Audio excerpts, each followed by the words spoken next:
Good evening. It's a cool and smashing special tonight as we talk all things championship with the Creamline Cool Smashers. Hi, I'm Paulo Del Rosario. And I'm Boom Gonzalez. Let's kick things off with their journey towards their 7th crown in the Premier Volleyball League.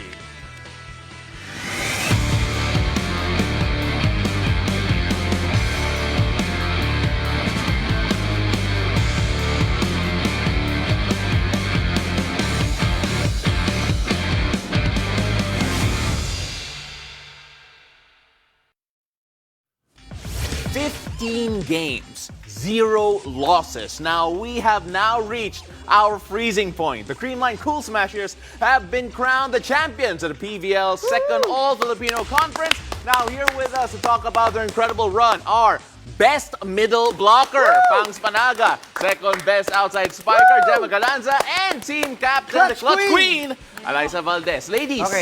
Ladies, welcome to the game. Congratulations, first and foremost. Bawal ang bulungan, ha? Naka-mic kayo. Alright? Reminder lang. Eliza, I want to start with you. Because the journey of this team, it came from, let's go back all the way back to the previous conference, coming from a loss. Yes. And all of a sudden, nag-sweep kayo this conference. Did you ever expect that something like this would happen this time around? Well, we really never thought starting the season without other key players. We were like, ang mindset talaga namin, one game at a time. As in, yung iniisip namin, wag kaming susuko one game at a time. Hindi namin alam kung sino yung next naming kalaban. We're just really focusing each and every training kung sino yung mga kalaban namin on the next day, the following day. And I think it actually worked. Pero from that loss, doon din namin naramdaman na we could have won that conference as well. And that was our, siguro, motivation. Siyempre, kailangan namin may panghugutan din this conference. Hindi lang dahil gusto namin ipakita na or maging proud sa amin yung mga iba naming teammates. But definitely, kailangan namin bumawi sa next conference. Lagi tayo nag-uusap pagkatapos ng conference loss. Di ba? Naalala mo? Yes. And the only reason I bring that up is, personally, I'm sure you did not like that championship series. Not only dahil sa nangyari yung resulta, but syempre, nasaktan ka rin nung championship series, baka nakalimutan ng iba. So, hindi mo natapos. And I know how heartbroken you were during that finals. And obviously, the physical torture that you had to go through in finals na yun. Diba? Yeah, I totally remember. After that conference, I had to sat out again for ilang months. And it's just so hard to not finish a game. Yeah. And this time, when I had that opportunity, and when our coaches and team na nagkaroon sila ng ako na opportunity and tiwala na binigay nila sa akin coming into the 5th set, talagang sabi ko, tatapusin namin yung game na yun. So that was siguro one of the things na at the back of my mind, yun din iniisip ko. Sorry to bring it up. Yeah, no problem. Pero kaya lang natin, highlight din natin kasi yung contrast nung heartbreak na yun, Tama. at saka itong perfect, Yeah. di ba, perfect yung conference. Yeah, and you take a look at this conference, not a lot of people would have expected na magiging perfect. In fact, a lot of players had to step up. Pangs? Every game, wala mo. Right? Pangs, you're one of the players who had to step up. Yes! Diba? And you ended up with the Best Middle Blocker Award. Kanina ka pang hinahype up ni Eli about that individual award. What was it about yung conference na to? Kasi you had to step up. Siyempre, said not being there meant that Matic, you had to come up as well.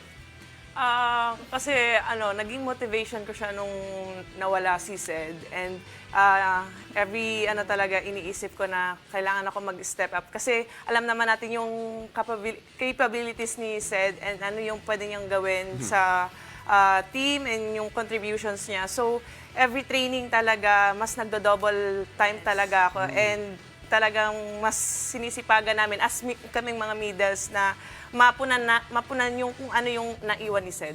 Gemma, all throughout the conference, again, pag-usapan natin yun, yung kawalan, obviously, ni Gia at saka ni Zed. And all throughout the conference, all of you have, kumbaga, have said the right things sa media, di ba? Na ganito, ganyan. Tama naman. Hanggang matapos, ganun yung sinasabi nyo. Pero ngayon, natapos na yung conference. Tapos na pala Ay, yung hindi. At nanalo na kayo. At nanalo na kayo. Hindi ko naman gusto tanungin kung ano yung totoo, pero ano yung naramdaman nyo talaga nung alam nyo na, syempre kayo yung unang nakaalam na wala na si Gia, wala si Sed, di ba? Ano yung una, may konti bang takot? There was fear ba na, oy, we're not going to be the same anymore? Or ano yung naging usapan after that? Yan ang gusto namin malaman ngayon na tapos na ang lahat. Kinakabahan ako.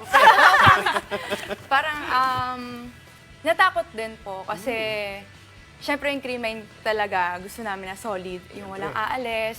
Syempre masakit sa amin, malulungkot talaga kami. And yung sistema kasi talagang, nabuo na doon si Ate Gia and si Sedi. So, parang meron ding nagda-doubt kami sa sarili namin na parang kakayanin ba namin this season.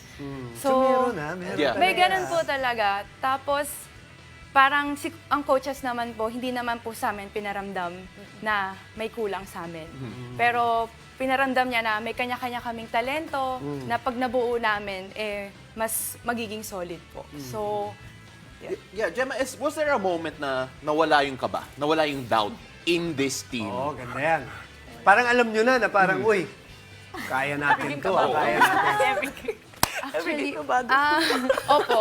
Pero totoo po talaga. Parang tinatanong ko sarili, ako personally po, parang tinatanong ko before the game na kaya ko ba? Maganda ba ilalaro ko?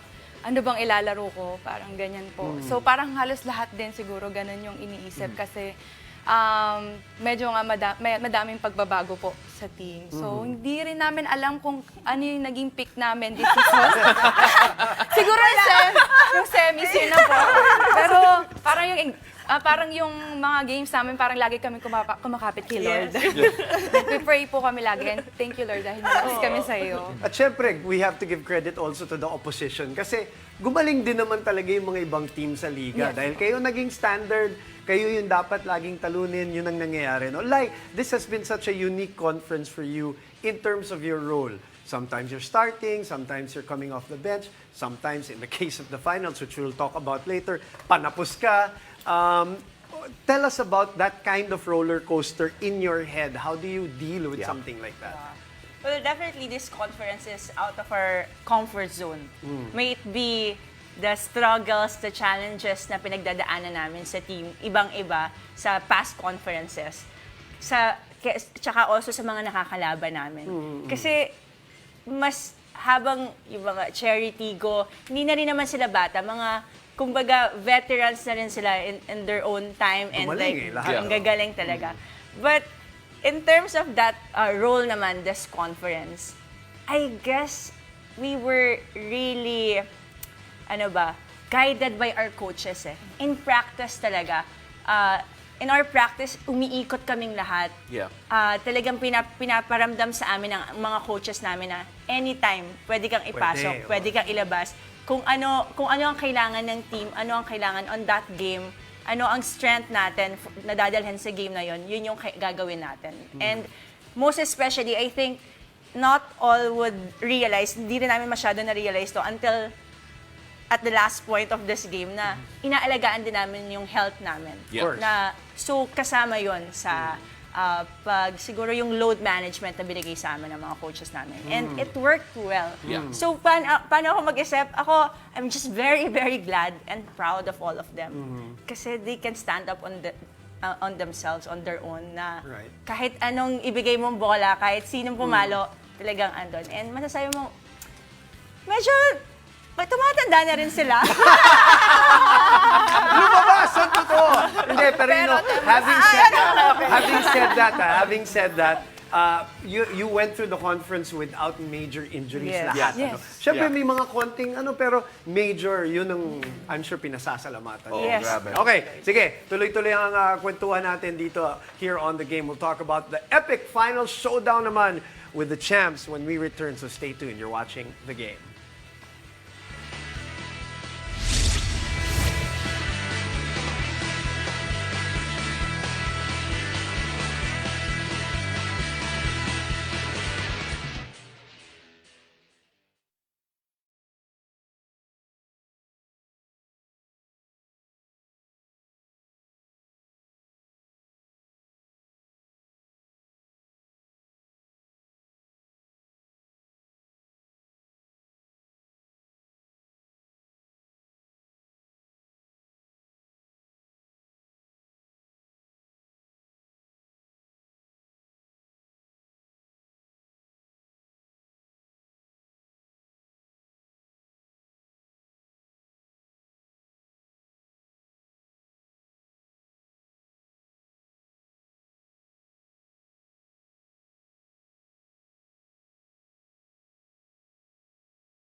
Welcome back. Those are really nice pictures from the Smart Araneta Coliseum scenes right after the celebration. And we're still joined by the PVL All-Filipino Conference champs, the Creamline Cool Smashers, still with us here.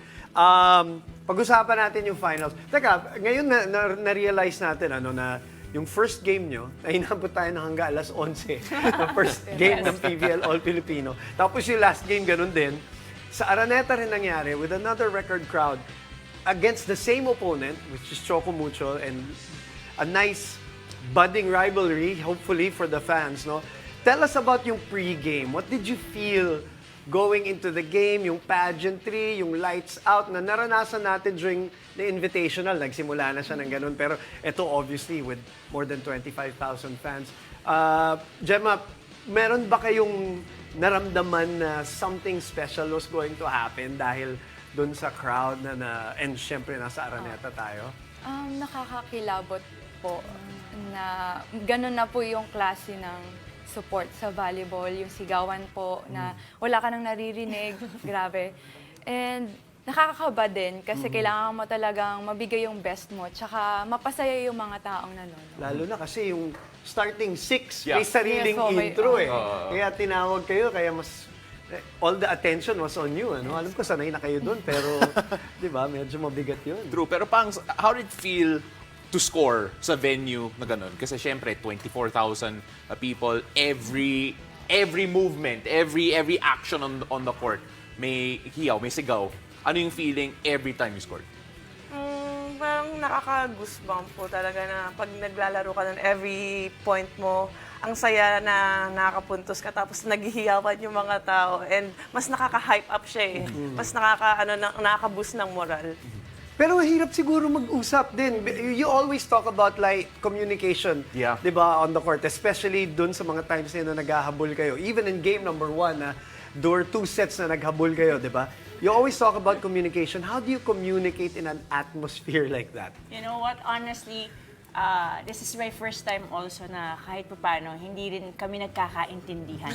Ganun kalakas yung first Parang game. halata nung first set. We were like, kasi kunwari, di ba, free ball, you would talk then kung ano yung gusto mong palayan or ano yung Diskarte, play. no? Yeah. Hindi talaga kami magkarinig, hindi kami magkaintindihan. Kaya ang Pero daming ang daming miscommunication during the first First set. set. But, you know, in the long run kasi mag-zone out ka na, ang maririnig mo na lang, parang it's so quiet na kayo na lang magkakarinigan. And during I entered during the 5th set and that's what happened to me naman, na wala ka nang narinig. Pero I'd say, incredible crowd talaga. Hindi tayo iniwan. The energy from Hindi talaga. 6 Oo. p.m. to 11 p.m. was there. And At kahit nung battle for bronze, to credit to Yes. that crowd, maingay din because sila. I guess both games are very, Very good, the high Exciting. quality volleyball Yeah, super. is there. Kaya naman, hindi mo rin talaga bibitawan. And the fans were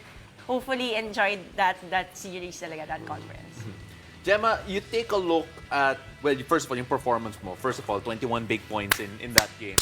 And of course, do it all, doing everything both on defense Offense and attacking. defense, Lahat grabe. ginagawa ni Gemma. Wild. Ibang klase. Just, how does this championship rank para sa'yo, considering that this is the most watched volleyball game we've ever seen, considering that a lot of key pieces from Creamline did not end up coming back for all these reasons. How special is this championship for you? Lagi ko lang po din iniisip, yung mga teammates ko din talaga na nag-e-effort. Especially si Kyle talaga. Gusto ko siyang Kyle, yeah. Sayang gusto ko talaga siyang i-mention lagi kasi grabe yung effort niya talaga. Lagi kong sinasabi na itong laro ko din para kay Kyle Yes, talaga. yes, Kasi yes. ito rin yung time niya para mag-shine din.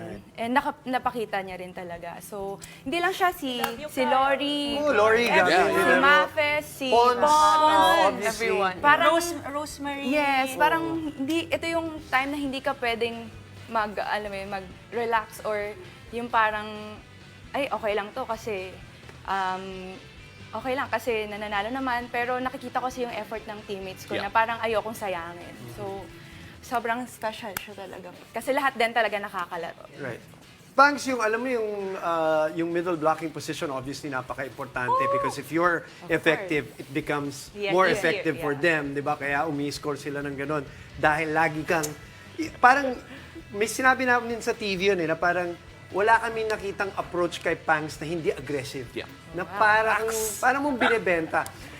And now that I realize it, you are a record holder now. 7th na yata yung best middle ba? Hindi ba? Hindi Hindi po, ba yun? hindi po. Hindi ba? But anyway, Hindi po. what is the secret to becoming, effective middle blocker? Especially pag ganun na maingay, ganun na atmosphere, the stakes are so high, finals.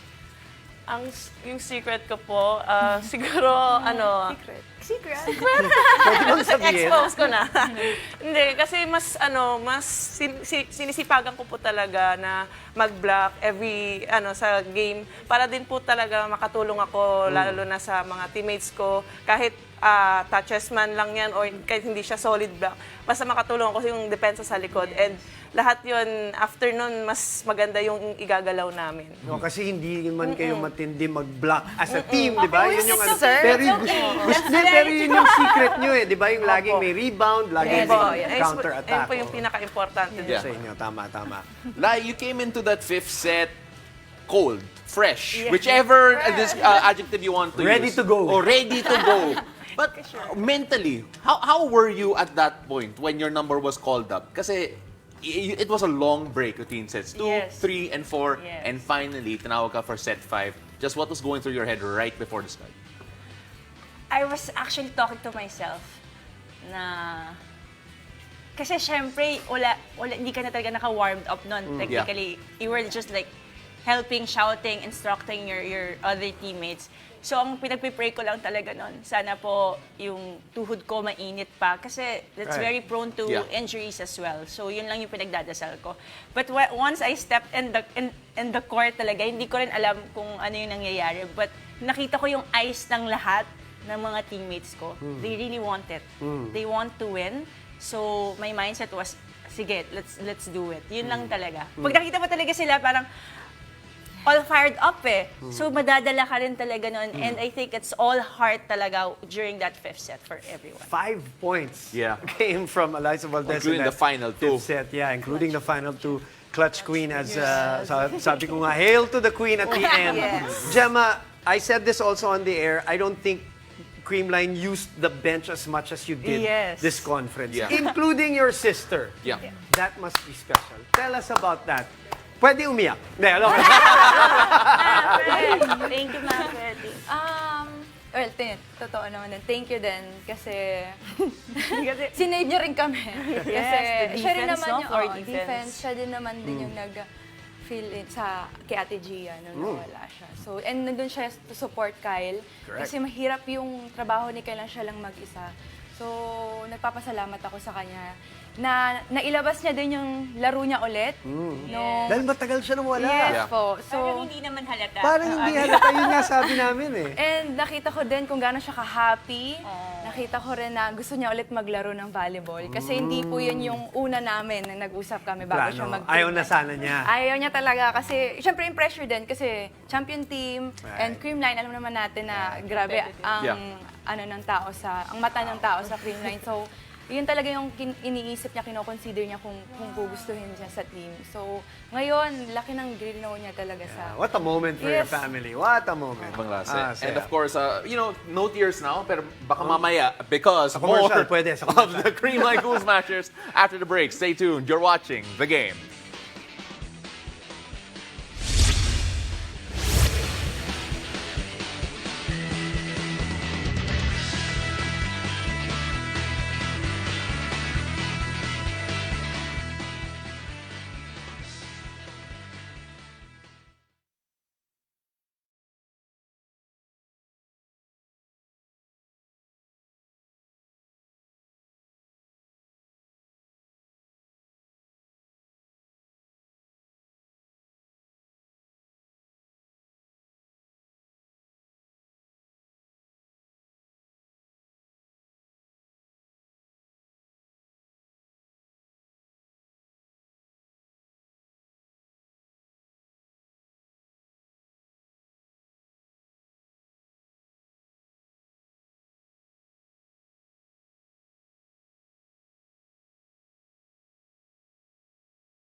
Welcome back to the game. We're still with the PVL All-Filipino Conference champions, the Creamline Cool Smashers, the comeback queens. I also have to say, game number 1, game number 2, you came back to win those matches. So incredible. Okay, but first, sige na, since you wanted to give love to Kyle, let's give love to Kyle. Yes. Manood tayo ng konting video and you tell us about what your feelings are when you see these things. Thanks, Gemma, Eliza, bahala na kayo. Tell us what you think. Sobrang good vibes niya talaga sa court, promise. I think not everyone knows na Kyle is funny. Right? And she has this way na matatawa lang din talaga kami sa kanya. And yan. Ginagawa niya pala. Hindi ko masyado napapansin. Pero, What changed kay Kyle though in this conference? Ang confidence level ba? Umangat because of, without Gia being there, may nagbago ba sa kanya from a game standpoint, Gemma? Yung confidence niya, sobrang tumaas. Tapos, yung decision making niya din, sobrang laki rin ang in-improve. So, What would be the difference between her and Gia? If there is, dahil pareho sila magaling. Yeah. Pareho na silang champions. Iba rin yung demeanor nila on court eh. what do you think? ayan, balik natin. Sinabi mo nga yung demeanor. Demeanor. Sige, yung demeanor. Obviously, different voices on the court eh. Pero like, Yung serve nila, iba. Yun din. Oo. I agree, but I've been with Kyle naman, the national team and Creamline, Gia and Ateneo and Creamline. I'd say the difference would be, aside from the demeanor, I guess the decision making. It's si Kyle medyo talagang hindi naman sa pinapaikot niya yung players. Grabe siya yung the jump set but si Gia hindi kanya titigilan hangga't Atelay or Gemma or parang she'll give back the confidence. But Kyle, different style of giving confidence naman sa'yo. Pero And pareho I think magaling. mas aggressive si Kyle sa attacking. In a way. Kasi mahaba. Iba yung way of attacking ni Kyle, iba yung way of attacking ni Gia. Speaking of Gia, we aggression. miss you, Gia. We miss you, Gia, of course. Speaking of aggression, sige, tignan natin yung next video. I think There it is. Yeah. Tell us about this moment when you won the award. Another best middle blocker award. Ay, sobrang proud kami sa'yo, Pangsi. Ayoko umiyak. Okay na tayo! Okay, and we're done. Napaiyak Hindi. siya. Sobrang special yan. Kasi, I mean, ano ba to? Hindi, sobrang special ang day na yan. Kasi, alam mo yun, yung pinagpaguran, yung trabaho sa training and sa game. And, alam mo, sobrang na-inspired ako. Kasi thankful ako sa mga teammates ko. Sila yung naging inspiration ko para makuha yan. Kasi, grabe yung support nila sa akin na, Pangs, kaya mo yan. Sobrang bumalik yung confidence ko. Okay, game. Grabe. Sorry, Pangs. But then, of course, now we're gonna go show something here for Gemma. Yeah, and Kasi, related to what we talked about yeah, ito what we earlier. talked about. Kasi syempre, look, Si Pangsi. moments like this don't happen. Pangs, Nasa sorry. group kasi namin yung picture na yan because of Pangs. Picture ko na yun, bakit naman ganyan? Ano ba? Pero, tama, Gemma, moments like this never really happen. You never really share championship moments with family. So, how did this feel for you? At ano sinasabi sa family Sa family group chat ninyo, hindi na sa Creamline. Yan yung time na yan, kasi nag-hug siya sa akin, tapos umiyak na siya bigla. Ako kasi hindi ko alam yung mafe-feel ko nung time na yun, kung iiyak ba ako, masaya ba ako, kinakabahan pa rin ba ako. Kasi talagang nanginginig na po yung legs ko sa intindi ng laban namin kahapon, nung game 2. Pero sabi ko sa kina Ate MG, na sabi ko, first championship niya sa Creamline, exactly. sa pro. Correct. So sobrang happy ako na siya yung kasama ko dito sa So okay na siya, magsi-stay siya, magba-volleyball siya. sana. There you go. There you have it. Okay. Thank you. Ladies, Thank you for being here. congratulations. po. Thank you. Congratulations. Please extend our congratulations to the rest of the team and your bosses, of course, sa Ribisco. Maraming salamat. Thank you po. Thank you. Wow, what a night. Congratulations to all the fans also of the Creamline Cool Smashers. And congratulations to Choco Mucho for making the finals an epic one. Thank you for joining us. I'm Boom Gonzalez. I'm Paulo De Rosario. This has been The Game.